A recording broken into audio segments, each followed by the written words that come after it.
Hello दोस्तों, कैसे हैं आप सब लोग। आशा करती हूँ अच्छे होंगे। हमारी आज की कहानी का नाम है हलवा। जल्दी से मुंह हाथ धोकर आ जाओ मेरी लाडो। मैंने तुम्हारा मनपसंद मूंग दाल का हलवा बनाया है। पहली विदाई में आई अपनी बेटी सिया को दुलारते हुए कलावती जी ने कहा। मूंग दाल का हलवा सिया को बहुत पसंद था, पर आज हलवे का नाम सुनते ही सिया की आंखों से गंगा जमुना बह निकली। क्या हुआ लाडो, तू अचानक इतना रोने क्यों लगी। ससुराल में सब ठीक तो है ना। चिंतित होते हुए कलावती जी ने कहा।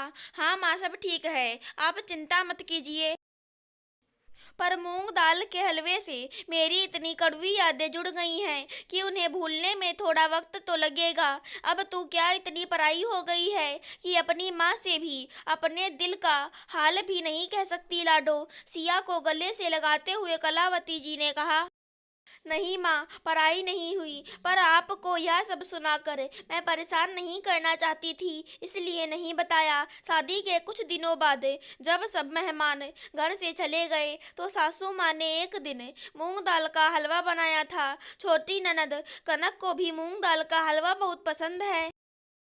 एक कटोरी में हलवा लेकर खाते खाते वह मेरे कमरे में आई। अचानक किसी का फोन आ जाने के कारण हलवा उसने वहीं ढक कर रख दिया और चली गई। कनक के जाने के बाद छोटा देवर अजय मेरे कमरे में आया।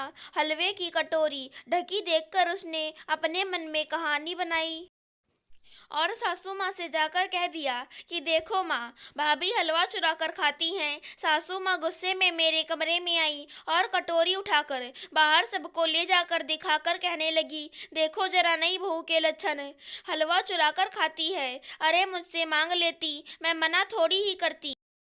लेकिन माँ बाप ने जैसे संस्कार दिए होंगे वही तो दिखाएगी ना। ससुराल में आकर मुझे काटो तो खून नहीं। समझ में नहीं आ रहा था हलवे की कटोरी मेरे कमरे में कहाँ से आई। सासू माँ, यह कटोरी मुझे नहीं पता मेरे कमरे में कहाँ से आई। आप बेवजह मुझ पर इल्जाम लगा रही हैं।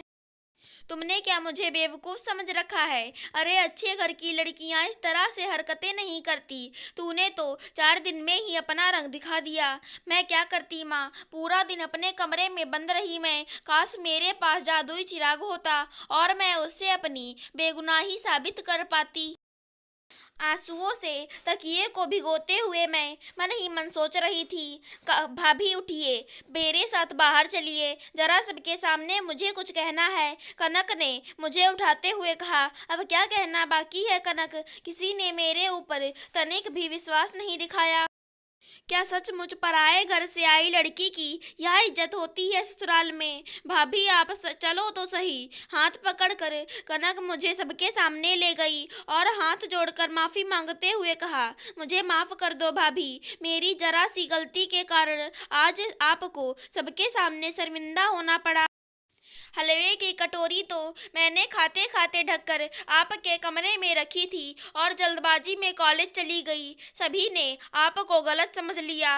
अब शर्मिंदा होने की बारी पूरे परिवार की थी। छोटे देवर और सासू माँ दोनों ने मुझसे माफी मांगी।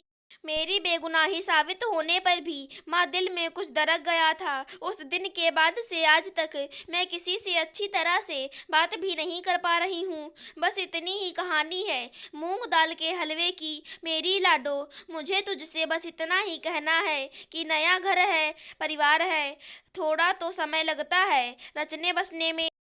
उन लोगों की यह पहली गलती समझकर माफ कर दे और अपने मन को साफ कर ले लाडो। जिंदगी बहुत बड़ी होती है, उसमें छोटी छोटी बातों को यूं दिल से लगाकर नहीं रखते। चलो अब जल्दी से हंसी खुशी अपनी माँ के हाथ का बना हुआ मूंग दाल का हलवा खाओ और उसकी मिठास में सारी कड़वाहट को भूल जा। पहली गलती समझकर माफ तो कर ही दूंगी माँ, लेकिन मेरा कहना बस यही है कि कभी कभी आंखों देखी बातें भी सच नहीं होती। किसी भी बेगुनाह के ऊपर इल्जाम लगाने से पहले 100 बार सोच समझ लेना चाहिए। कहा भी गया है कि मार के घाव मिट जाते हैं, पर शब्दों के घाव कभी नहीं मिटते। अगर हमारी आज की कहानी पसंद आई हो तो चैनल को सब्सक्राइब करें। धन्यवाद दोस्तों।